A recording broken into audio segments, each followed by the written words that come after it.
صنعتی انقلاب کی مختصر تاریخ، پیج نمبر 16 ہاف سے شروع۔ اس امر میں سوچ بچار کے لیے کہ تیسری دنیا کے ایک غیر ترقی یافتہ اور قدرتی وسائل سے تہی دست ملک پاکستان کو کیسے ایک ترقی یافتہ فلاحی مملکت بنایا جائے، اور یہ کہ ہم بین الاقوامی طاقتوں کی معاشی غلامی سے اپنے آپ کو کیسے نکالیں، یہ بہت ضروری ہے کہ ہم یہ تجزیہ کریں کہ صنعتی انقلاب آیا کیسے اور اس کی وجہ سے یہ ممالک فلاحی کیسے بنے۔ ہماری بحث کا یہ حصہ اس کتاب کا سب سے خشک حصہ ہے، لیکن یہ بحث چونکہ آئندہ کے مباحث کو سمجھنے کے لیے بہت ضروری ہے، اس لیے اس کے بغیر کوئی چارہ نہیں۔ انگلینڈ کی تاریخ میں 1750 عیسوی سے لے کر 1840 تک کچھ ایسی بنیادی ایجادات ہوئیں جنہوں نے پورے معاشرے پر اثر ڈالا۔ ایک زرعی معاشرہ مکمل طور پر صنعتی معاشرے میں تبدیل ہو گیا۔ تبدیلی کا یہ عمل سب سے پہلے 18ویں صدی میں انگلینڈ میں شروع ہوا اور بہت جلد دوسرے مغربی ملکوں میں بھی پھیل گیا۔ یہ اصطلاح مشہور انگریز تاریخ دان آرنلڈ ٹائن بی نے انگلستان کی معاشی ترقی کے لیے استعمال کی۔ اس کی 6 بنیادی خصوصیات تھیں۔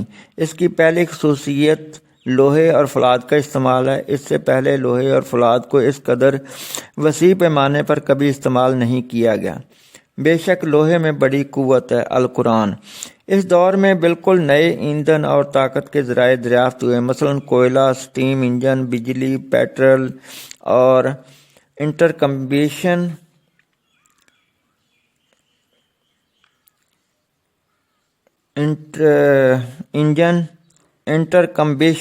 انجن ایجاد ہوئے۔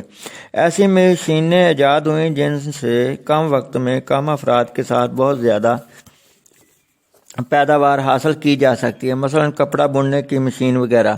آمد و رفت اور رسل و رسائل کمیونیکیشن کے بالکل نئے طریقے، مثلاً ریل، بھاپ سے چلنے والے بحری جہاز، ہوائی جہاز، آٹو موبائل اور ریڈیو ایجاد ہوئے۔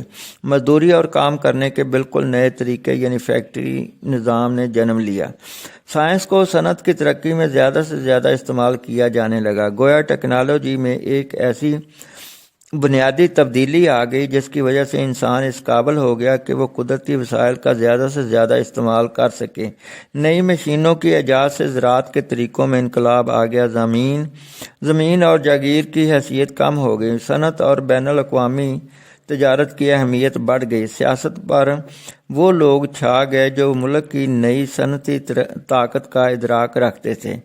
نتیجتاً حکومتی پالیسیوں میں بڑی تبدیلیاں آ گئیں، لوگوں کے کلچر، تہذیب، طریقے بود و باش اور ہنر میں بھی تبدیلی آ گئی، کیونکہ اب دستکاری کی ضرورت نہ رہی بلکہ مشین پر کام کرنے کی ہنر مندی ضرورت بن گئی۔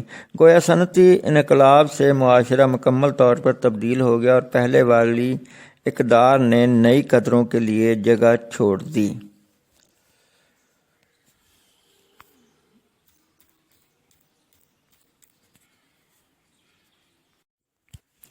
صنعتی انقلاب کی مختصر تاریخ، پیج نمبر 16 ہاف سے شروع۔ اس امر میں سوچ بچار کے لیے کہ تیسری دنیا کے ایک غیر ترقی یافتہ اور قدرتی وسائل سے تہی دست ملک پاکستان کو کیسے ایک ترقی یافتہ فلاحی مملکت بنایا جائے، اور یہ کہ ہم بین الاقوامی طاقتوں کی معاشی غلامی سے اپنے آپ کو کیسے نکالیں، یہ بہت ضروری ہے کہ ہم یہ تجزیہ کریں کہ صنعتی انقلاب آیا کیسے اور اس کی وجہ سے یہ ممالک فلاحی کیسے بنے۔ ہماری بحث کا یہ حصہ اس کتاب کا سب سے خشک حصہ ہے، لیکن یہ بحث چونکہ آئندہ کے مباحث کو سمجھنے کے لیے بہت ضروری ہے، اس لیے اس کے بغیر کوئی چارہ نہیں۔ انگلینڈ کی تاریخ میں 1750 عیسوی سے لے کر 1840 تک کچھ ایسی بنیادی ایجادات ہوئیں جنہوں نے پورے معاشرے پر اثر ڈالا۔ ایک زرعی معاشرہ مکمل طور پر صنعتی معاشرے میں تبدیل ہو گیا۔ تبدیلی کا یہ عمل سب سے پہلے 18ویں صدی میں انگلینڈ میں شروع ہوا اور بہت جلد دوسرے مغربی ملکوں میں بھی پھیل گیا۔ یہ اصطلاح مشہور انگریز تاریخ دان آرنلڈ ٹائن بی نے انگلستان کی معاشی ترقی کے لیے استعمال کی۔ اس کی 6 بنیادی خصوصیات تھیں۔ اس کی پہلی خصوصیت لوہے اور فولاد کا استعمال ہے۔ اس سے پہلے لوہے اور فولاد کو اس قدر وسیع پیمانے پر کبھی استعمال نہیں کیا گیا۔ بے شک لوہے میں بڑی قوت ہے۔ القرآن۔ اس دور میں بالکل نئے ایندھن اور طاقت کے ذرائع دریافت ہوئے، مثلاً کوئلہ، سٹیم انجن، بجلی، پیٹرول اور انٹرکمبیشن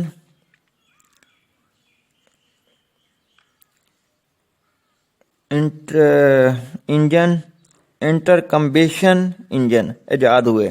ایسی مشینیں ایجاد ہوئیں جن سے کم وقت میں کم افراد کے ساتھ بہت زیادہ پیداوار حاصل کی جا سکتی ہے، مثلاً کپڑا بننے کی مشین وغیرہ۔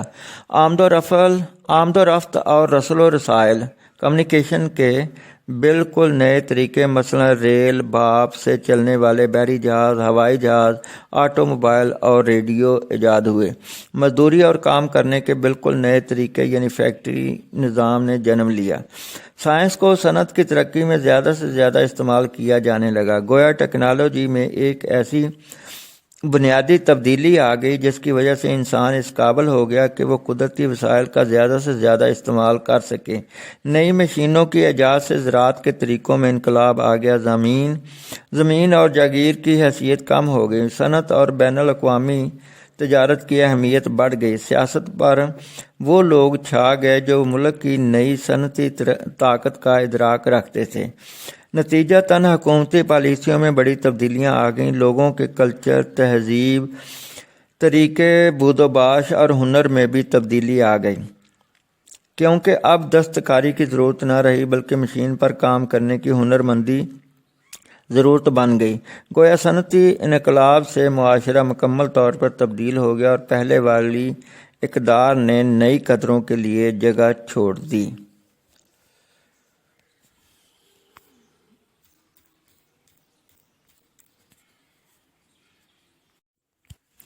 صنعتی انقلاب کی مختصر تاریخ، پیج نمبر 16 ہاف سے شروع۔ اس امر میں سوچ بچار کے لیے کہ تیسری دنیا کے ایک غیر ترقی یافتہ اور قدرتی وسائل سے تہی دست ملک پاکستان کو کیسے ایک ترقی یافتہ فلاحی مملکت بنایا جائے، اور یہ کہ ہم بین الاقوامی طاقتوں کی معاشی غلامی سے اپنے آپ کو کیسے نکالیں، یہ بہت ضروری ہے کہ ہم یہ تجزیہ کریں کہ صنعتی انقلاب آیا کیسے اور اس کی وجہ سے یہ ممالک فلاحی کیسے بنے۔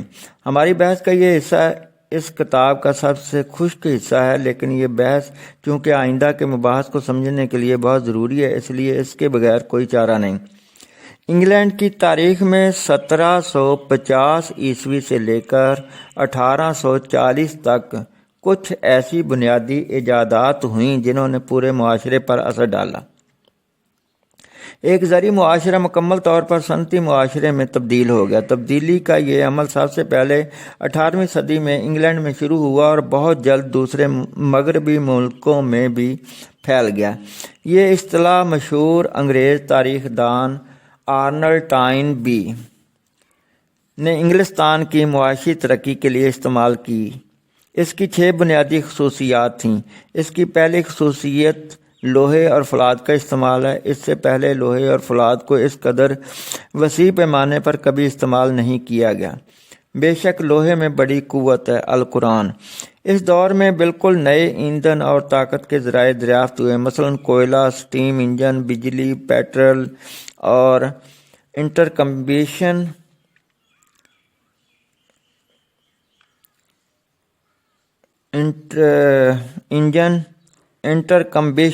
انجن ایجاد ہوئے۔ ایسی مشینیں ایجاد ہوئیں جن سے کم وقت میں کم افراد کے ساتھ بہت زیادہ پیداوار حاصل کی جا سکتی ہے، مثلاً کپڑا بننے کی مشین وغیرہ۔ آمد و رفت اور رسل و رسائل کمیونیکیشن کے بالکل نئے طریقے، مثلاً ریل، بھاپ سے چلنے والے بحری جہاز، ہوائی جہاز، آٹو موبائل اور ریڈیو ایجاد ہوئے۔ مزدوری اور کام کرنے کے بالکل نئے طریقے یعنی فیکٹری نظام نے جنم لیا۔ سائنس کو صنعت کی ترقی میں زیادہ سے زیادہ استعمال کیا جانے لگا، گویا ٹیکنالوجی